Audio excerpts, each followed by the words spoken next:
Hello, and welcome to a new episode of Other Record Labels. I'm your host, Scott Orr. Thank you so much for tuning in. We are continuing with a mini-series. It's essentially just 2 episodes that tackles this incredibly heartfelt topic of how to get an artist to sign to your record label. As I talked about in 2 episodes ago, and you should make sure that you listen to this one about why artists should sign with record labels. Today, we're talking about how to boost your confidence, and it's all under this umbrella of how to convince an artist to sign to your record label. When in today's day and age, a lot of artists don't need to sign to record labels. They can do a lot of it on their own. But my argument, and I'm biased, my argument is that there is a lot more that can happen when record labels and artists work together. Some incredible things that can happen. So go back and listen to that episode 2 episodes ago if you haven't already. Today, we're going to talk about how to boost your self-confidence. Now, we're getting really into the weeds here. We're getting really didactic, and I'm very excited for today's topic because I'm very passionate about it. You know I'm super biased, and you know that I'm always a record label apologist. And so we're going to dig into this topic about why record labels are important and how you can be a better record label for artists. Remember, everything that we talk about, everything that is important for record labels, I'm consolidating on our website, otherrecordlabels.com. Seriously, every single day, I open it up and I make a little tweak and I add some more resources. And there's articles now on the main page where you can search by topic. And so whatever it is that you want to learn about, whether it's how to start a record label or vinyl pressing or marketing and PR or hiring a music attorney, all of that stuff is found on our website. So make sure you go to otherrecordlabels.com. I think you'll find it super helpful. And if you haven't been in a while, come on back. It'd be nice to have you. So let's talk about how to boost your confidence. Okay, so because when we talked last week about this thing, and I've had so many people email me saying, how do I get an artist to sign to my record label if I'm a brand new label? And this is coming from a little bit of a place of fear. It's coming from a place of humility, which is beautiful. But it's also coming from the imposter syndrome. We feel like we're not worthy to work with some of these artists that we admire. And some of you are going after really big fish. You want to work with really great labels and you want to do some, or really great artists, and you want to do some amazing things with them. And so this is coming from a place, sometimes coming from a place of imposter syndrome. And so we're going to tackle that today. Okay, first of all, let's talk about the knowledge gap. This is something I think is really important, something I've kind of come up with on my own, and I have a great analogy. We're going to get a little silly for a second, but I want you to stick with me. I think you're going to find it really helpful. And as we understand this knowledge gap, I think it's going to really help boost your confidence no matter where you're at in your record label journey. Let's use an analogy of 2 new mothers, okay? One new mother is 39 weeks pregnant, so yet to deliver her baby. I think that's correct, but let's say she's 1 week away from giving birth. Now let's take another mother who has a 1-week-old at home. The difference in experience between these 2 mothers is only 2 weeks, right?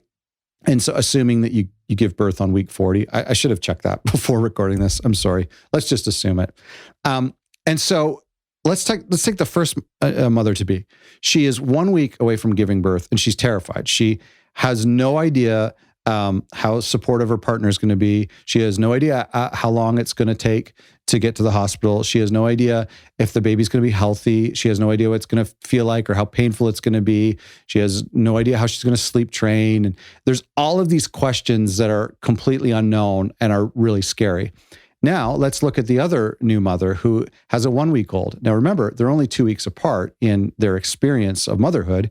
But this mother now knows how long it takes to get to the hospital. She knows what childbirth feels like. She knows what sleep training is and feeding and all of those things. So she has immense experience. So the time difference between these 2 new mothers is only 2 weeks. It's only 14 days, give or take. But the knowledge gap is massive. I mean, it's massive, right? Somebody is like completely stress-free now and the birth was great and now they can raise the child, and the other person is living in complete darkness, has no idea what it's going to be like. This is the knowledge gap. And so let's talk about this when it comes to you being a record label working with an artist. A record label who has uploaded something through DistroKid or through CD Baby and seen it come out through Artist Portal on Spotify and seen it come out on New Release Friday, you have an incredible knowledge. The knowledge gap is extremely vast between an artist or a record label who has never done that. And so there are little things that we can do as record labels and some experience that we have. And while we may not be massive, we may not have a huge reach or a huge audience, we at least have this knowledge gap where we know and we've done certain things and we've experienced certain things that artists have yet to have. I remember before I started my record label, and one of the impetus of starting a record label was I was an independent artist and I had manufactured CDs. And this was back in 2005, I think. Before I manufactured CDs, I had done a ton of research on Glassmaster CDs, and back then CDRs were not yet totally available or respected. And so I'd done a ton of research, and I had paid money, and I'd found the right company, and I had received the art templates, and I adjusted my art, and I sent them the master file. I don't even think you could send waves back then. You had to actually send them a CD from your mastering engineer, mail it to them. It was kind of crazy. But all of these things I experienced. And so some friends of mine who had just finished recording a record, maybe about 6 months later, they came to me and said, "We want to make CDs. How do you make CDs?" And they had no idea. Well, of course, I had just done it a few months earlier, but I had done all this research and I had paid for the CDs. I had them manufactured. I had them shipped to my house. So I had all of this experience. So the knowledge gap between me and my friend's band was huge, but my experience had only been a couple of months in difference. And so this is something that we need to kind of grab a hold of and understand as record labels, is that as we grow, and we may have only been around for a year or for 2 years or for 6 months, but because we've experienced certain things, we have way more comfort in tackling some tasks that may seem insurmountable to our artists. And so you don't have to be an expert to be an expert. That's what I'm trying to say. You don't have to be an expert to be an expert. The second thing we can do to boost our confidence is to learn more. Listen to podcasts. Do you know of any great podcasts about starting a record label? If you do, let me know. But listen to great podcasts, enroll in courses, find a record label mentor. If you don't have a record label mentor, I suggest you find one. And again, remember that knowledge gap. You don't have to go to Sub Pop or to Atlantic Records or to RCA or to Secretly Group and try to get someone to mentor you there, because that might be hard. But you can find someone who's really only been at this for a year longer than you or 2 years longer than you, who can help guide you and to help fill in that knowledge gap. So look for a mentor, someone who will just share some of their experiences with you. Book a chat with industry folks. This is what I tell people to do all the time. As an interviewer, I do this all the time, and I have industry insiders on my show, and they help me so much just as an independent artist and as a record label. But go to your local record store and chat up the clerk or chat up the buyer there and get some information there. Call up your rep at your pressing plant and ask them all about the pressing process. When you are doing a photo shoot with an artist, you can talk to a photographer and learn from them. Anybody, maybe pay them for their time, maybe buy them a coffee, or if they're your sales rep, then pick their brain while you have a chance.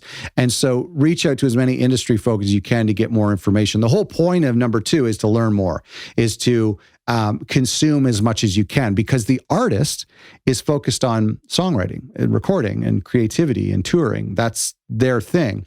Your thing as a record label is to learn more about selling records and promoting records and getting music into people's ears. And so as much as they're songwriting and mixing and recording, you should be learning and reading and finding books about record labels and finding books about the music industry and consuming that way as much as possible.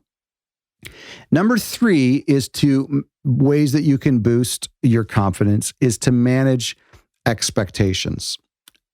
The first way to manage expectations is to discuss them. Discuss them with the artist before you sign them with them or after you've signed with them, as early in the process as possible, and say, what are your expectations? Like, what do you want out of a record label? What do you need help with as an independent artist? If we outline these expectations, then early in the process, you can say, just so you know, I can't do that. If you want to get your music on a HBO TV show, I can't do that. I've never done that before. Or if they say, I really want to be on such and such playlist, well, then you can say, that's an awesome goal to reach for, but here's why it's kind of difficult to do. If the artist says, I just want to release my album on a cassette, then you can say, I can do that. I know how to do that. If they say, I just want to make sure my album's available on all the streaming platforms, you can say, I know how to do that. We can do that. And so get all the expectations on paper, like sit down at a coffee shop with them and find out what their expectations are and talk about it together ahead of time. Another thing you can do to manage expectations is to work with your peers. And this is something that I talk about when people email me and say, how do I get an artist to work with me? I'm so new at this. I always tell them, find someone who's at the same level of their music career that you are with your record label career. And so find an equal. And sometimes that might be your own band. Sometimes that might be your friend's band that you use as a guinea pig band. The point is that it may not be wise, and I've seen it done before and it's worked out fine, but it may not be wise to try to sign an artist who's on their third or fourth album or further advanced in their career, because their expectations and their needs might be much more than you're able to accomplish. And so try to work with your peers, someone who's at the same stage of their career as an artist as you are as a record label. And the final thing under managing expectations that I would recommend is to underpromise and over-deliver. This is how we handle expectations in the best way possible. When you're having that meeting and the artist is outlining all of their expectations, you can say, listen, we can pitch to playlists, but it's really hard. There's 75 to 100,000 new songs uploaded to Spotify every single day, and that's what we're competing against. So to try to get on one of these great playlists is going to be really hard. And so if you tell the artist, there's an expectation that we may not get any playlists. Or you might say, we're going to press 300 vinyl, but I just want you to know that we may only be able to sell 50. I can maybe only guarantee that we sell 50. And the other ones are going to be up to how hard we work or up to luck or how long we stick with this. And so we really want to temper the expectations, but then as an individual, as a record label, as a business person, try to over-deliver. Just try as hard as you can to hit the pavement and to find ways without burning yourself out and without taking advantage of yourself or letting the artist take advantage of you.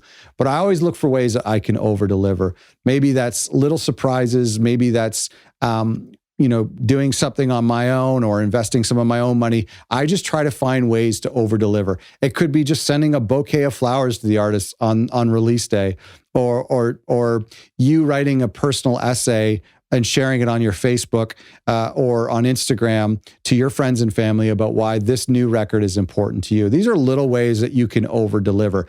But the key thing with managing expectations is under-promising and then over-delivering, as opposed to the opposite, where some people try to sign artists by saying, oh, we can get you a great sync licensing in a movie, and then we can sell at least 200 records, and we can get this cool placement, and we'll get featured on this blog, and we'll get this review, and then completely under-delivering, because a lot of those things aren't up to you. Those are things that are out of your control in some cases. And so then all of a sudden you've pumped up the expectations of the artist, and it's going to set everybody up for failure.